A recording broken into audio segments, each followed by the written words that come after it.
Hey folks, I wanted to take a few minutes and walk you through our class organization.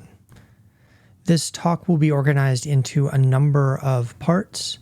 We'll start by talking about the homepage, then discuss the modules and their organization. Next, we move on to the announcements, then the inbox, then submitting work, and finally a brief notes on grades and accessing feedback. Let's start with the homepage.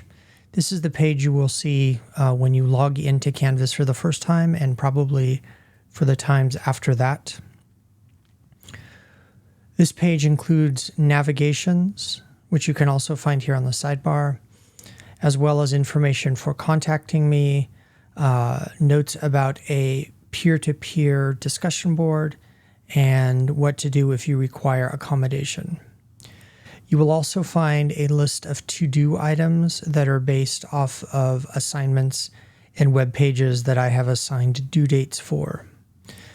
This organization can be useful for keeping you up with the assignments, but if you work only off of it, you will miss all of the content in the modules. So I recommend that you spend most of your time in the module view.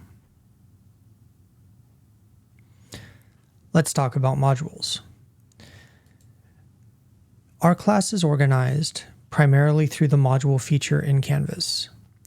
You will find that there are 16 content area modules with dates assigned to them that will walk us through all of the course material that you need.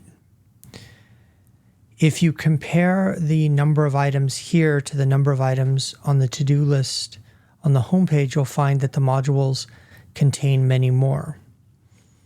So I recommend that you work through the modules. There is one numbered module for each week of the semester, and by the end of that week, you should have completed all of this work.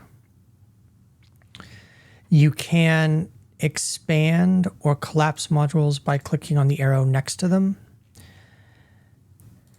And that will help you to keep the page reasonably short so it doesn't extend on and you're scrolling endlessly.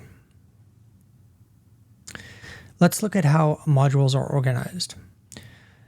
I've divided the work into two parts and estimated the time required to complete that portion of the module.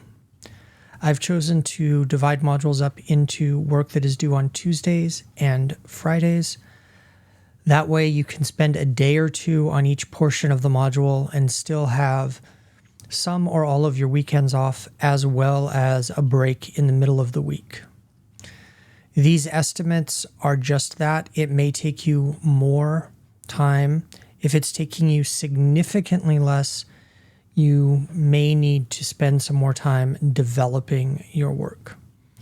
Each module will begin with an introduction page that will provide a quick overview of what you're going to do. Modules also include subheaders like, for instance, class culture. The following pages are all about establishing a useful class culture. Modules will include a number of common types of pages. There will be readings, there will be quizzes, there will be discussion boards. Each discussion board requires a post, which is due in the first half of the week, and 2 peer responses, which is due in the last half of the week. One note about discussion boards is that in Canvas, I can only assign them one due date. So I've assigned the discussion board's due dates on Fridays. If you end up needing more time than that, you can have an automatic 1-week extension on all assignments. And if you need still more time, we can arrange it, but you will need to talk to me so we can set a schedule for completing the work. And then modules will end with a quick review of the material that you've just looked at and a preview of what's coming up in the next week. Let's turn our attention to announcements. Announcements are where I will make announcements about changes to the class, changes to due dates, as well as make some opening and closing remarks on the modules. You can find the announcements by going to the Announcements tab, or they will show up at the top of the homepage. You should also find that these get pushed out to your email accounts.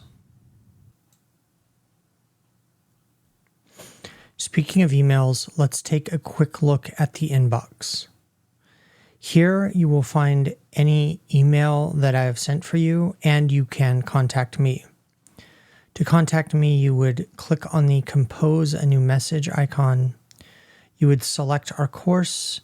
You would select my name. You would type in a subject and then type in an email. You can also attach files, and then you would click Send. This email communication lives mostly inside Canvas, although it is possible for you to check your emails using other email clients like Microsoft Outlook. If you do that, you should be aware of a couple of things. First, the email thread or chain won't appear in the third-party application. Instead, you will just see the most recent email. And attachments sent often won't show up or won't go through. If you find that you can't place the context of the email, or that an attachment that you expected to be there is missing, you can find it and recover the thread by going back into Canvas, where you will see the chain of emails listed. Finally, let's talk about submitting work. We'll look at submitting discussion boards and quizzes today, and we'll cover submitting essays and final projects in a later video. If you are in a module and it comes time to submit a discussion board, for example, here, what you do is click on the assignment, make sure you read the directions carefully. You will notice that there are separate directions for the post and the response, and that there are recommended minimums as well as how long the process should take. Once you've read through this and are ready to submit, you have a couple of options. One is to compose your message in a word processor like Microsoft Word or Google Docs. I strongly recommend you do that because it will help you to save your files in case something happens to your internet or Canvas as you're working. Once you're ready to submit it, click on the reply button, and you can simply type in your post or copy and paste, and then select Post Reply. To reply to your classmates, first make sure that you understand what the directions are, and then find the post you want to reply to, click on the reply button, and then you can type in your reply. Again, you click post, and now you've done a post and one reply. If you are ready to submit a quiz, what you're going to want to do is click on the quiz assignment. It will open up with some directions and notes. You'll notice that you have the 1 week due date for the quizzes and then a further 1 week extension. There is no time limit, and you can take the quiz as many times as you want to get a perfect score. Once you've read through the directions, you click on the Take the Quiz button, and again, the directions show up for you, and then you can scroll down and select the answers that you think are most accurate. When you're finished, you click on the Submit Quiz button, and it will tell you what you answered and what the correct answers are. This can be an easy way to jump through the quizzes and not use them for review. However, I would encourage you to be a little more thoughtful in how you make use of the quiz features and use them as study aids rather than just as easy points.